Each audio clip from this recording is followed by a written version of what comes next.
Atha Yoga Anushasanam. Namaste. Welcome to Unravel the Thread, a podcast for people who want to apply the Yoga Sutras to yoga practice and to life today. Available online at simple-yoga.org, where you can also find dozens of videos for practice, hundreds of articles, videos for chanting, and guided meditations. All free resources to enrich your yoga practice. I am Ruben Vázquez, your companion on this journey of exploration. I am grateful for your comments and questions. It really makes my day to know that Unravel the Thread is making a difference in your practice and in your life. This podcast presents excerpts from the book Unravel the Thread, the complete guide for living the Yoga Sutras today. It also offers practices inspired by the Yoga Sutras of Patanjali. If you love the podcast and want to support my work as an independent content creator, on the simple-yoga.org website, you can easily donate to keep the podcast going. Today, we will continue our exploration of the definition of health, appetites, and elimination. In the previous episode, we offered a comprehensive definition of health that includes all aspects of our being and their interrelationships. Here is the definition again.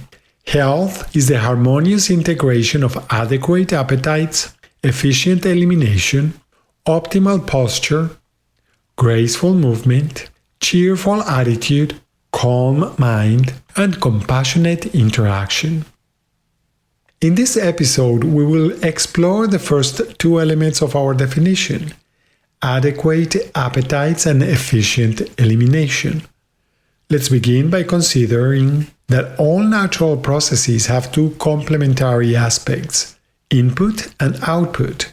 For all of us, a lived example of a process composed of these two aspects is our breathing. Each round of breath consisting of an inhalation and an exhalation. In yoga, the practice of pranayama is dedicated to consciously exploring the breath, often creating different ratios of inhalation and exhalation for specific purposes, sometimes with the intention of feeling more alert, sometimes to feel more relaxed. Regardless of how much we manipulate our breath, observing our breathing helps us to notice how our organism is constantly finding ways to create a balance between inhaling and exhaling so that there is enough oxygen for our metabolic needs and the byproducts of some physiological processes can be eliminated through our exhalations. When our inspirations and expirations are working optimally, we don't even have to think about the process happening. We will return to this idea later in this episode. In our definition of health, appetites are the stimuli for input, guiding our choices for what we bring into our life and into our organism. Elimination is the necessary complement that removes what no longer serves a purpose. Let's begin by thinking about the first element, adequate appetites. The word appetite is used to refer to a desire or craving, most often a desire for food or drink. But let's broaden our awareness of appetite to include factors beyond our internal physiological processes. For instance, some of our appetites may be the result of some of our habits. Like when we are used to having a meal at the same time every day, we will probably find that we start feeling hungry at the same time each day. Some of our cravings may be the result of our activities, such as feeling thirsty after intense exercise, or they may be influenced by our environment, such as when we feel a craving when we are exposed to sights and smells that we find appealing.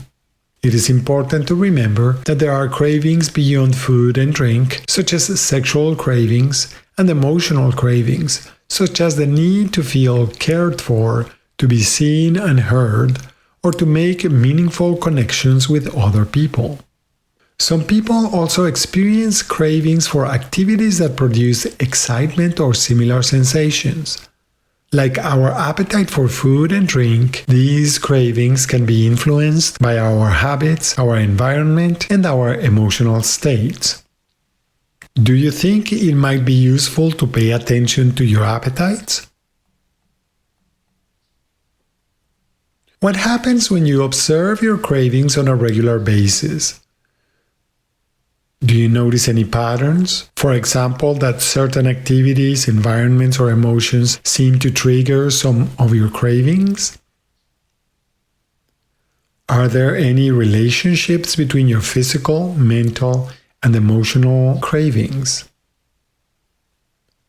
As always, let's remember that the purpose of observing our behaviors and ways of being is never to judge ourselves, but to gain a clearer and broader perspective on our intentions, actions, and interactions, and to modulate them to enhance the quality of our presence and participation. As we attend to our appetites, we develop greater sensitivity to notice subtleties in them. This is where the word that qualifies appetites in our definition comes into focus: adequate. What is adequate? Adequate means sufficient and suitable or appropriate to meet a need. Paying attention to our appetites and the behaviors associated with them already gives us some clues about the nature of some of these desires.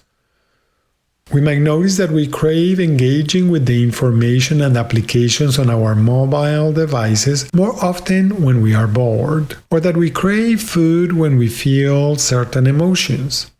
Sometimes our cravings are for things or experiences that make us feel important or relevant.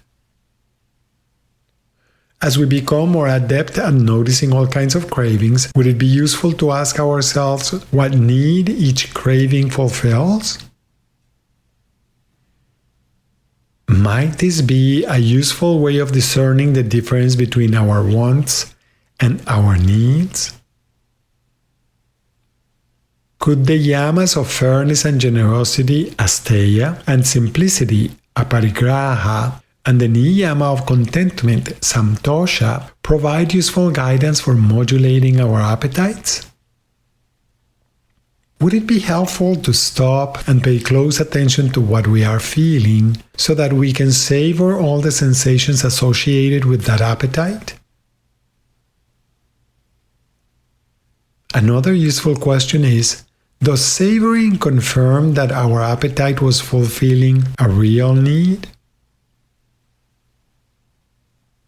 Can my ability to savor and enjoy give me feedback to assess whether my appetite is adequate? Or do I find that I am lacking in nourishment?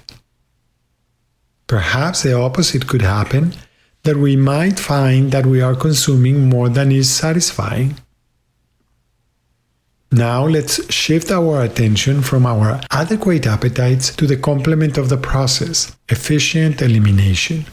Because even if our appetites are adequate, the lack of efficient elimination will most likely create an imbalance. Let's begin by considering the concept of elimination, the act of removing, casting aside, disregarding, or expelling.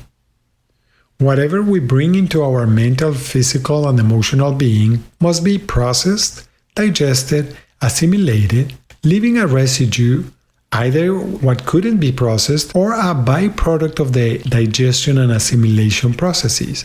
For example, it is now understood that dietary fiber plays multiple roles in our digestive system, starting even before digestion by helping to activate our salivary glands, neutralizing acidity in the mouth, helping to clean the teeth, exercising the teeth and jaws, and helping to reduce inflammation of the gums.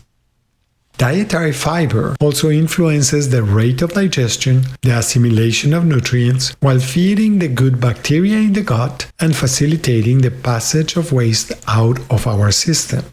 Common sense suggests that it is a good idea to include an adequate amount of fiber in our diet. In other words, to include fiber in our appetite to promote efficient elimination. This idea suggests that what we feed ourselves should ideally contain something that will enhance the process of digestion, assimilation, and elimination. Consider whether this might be the case. It is understandable that in times of scarcity, many of us develop an attitude of accumulating things, thinking that we will need them later. Is it possible that we hold on to ideas, emotions, ways of being, and memories that no longer enhance the quality of our participation in our lives? Is it possible that we could eliminate what is no longer useful, perhaps inspired by the practice of the niyama of clarity and purity, shaucha, as well as the yama of fairness and generosity, asteya?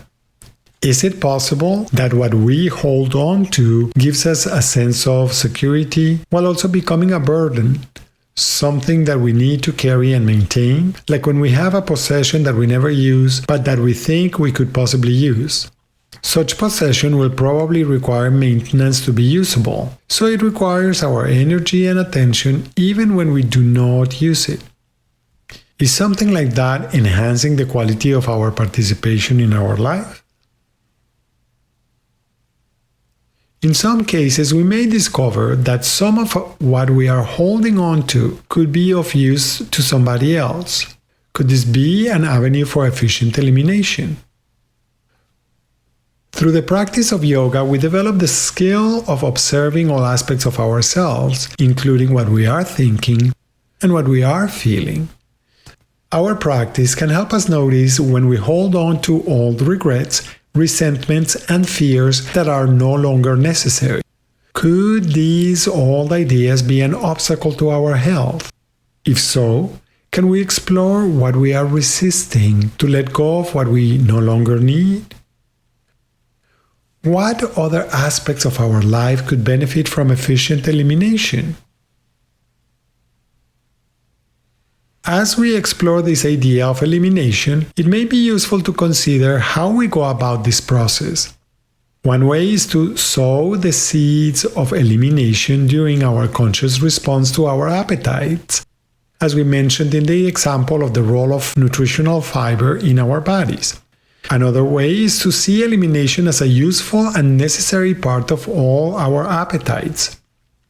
Some of us find that some of our ways of being do not serve us well and create pain and suffering. Sometimes we approach these unhelpful habits forcefully. Other times it may be more useful to use a gentler approach like turning things around, pratipaksha bhavana, where we choose to cultivate a useful behavior or attitude that will eventually grow and organically displace the less useful tendency. How do you view your processes of elimination? Are you aware of the thoughts, emotions, attitudes, and behaviors that create barriers to your happiness and health? How do you address these ways of being? How do you modulate your ways of being, their implications and consequences? Since there is a deep connection between our appetites and elimination, a useful question for our contemplation and for observing our actions is there a balance between my appetites and my elimination? What symptoms indicate to you that your appetites and elimination are in balance? Is it possible that when our appetites and elimination are balanced and integrated, they may not require much attention at all? As usual, my suggestion is to take some time to explore these questions to assess if they are useful for you at this point. Thank you very much for listening. I hope that your exploration this week is enjoyable and that you will join us for the next episode when we will continue our exploration of the next elements in our definition of health, posture and movement. Remember, if you have questions when trying to apply these ideas, do not hesitate to contact me through my website, simple-yoga.org. If Unravel the Thread is part of your day and you feel generous, I would appreciate it if you could support my work by subscribing, liking, and sharing. These are ways of supporting my work that cost nothing. If it is possible for you, you may also support my work by offering a donation at simple-yoga.org. Thank you. Remember that you can have your own copy of Unravel the Thread. Until next time, Namaste.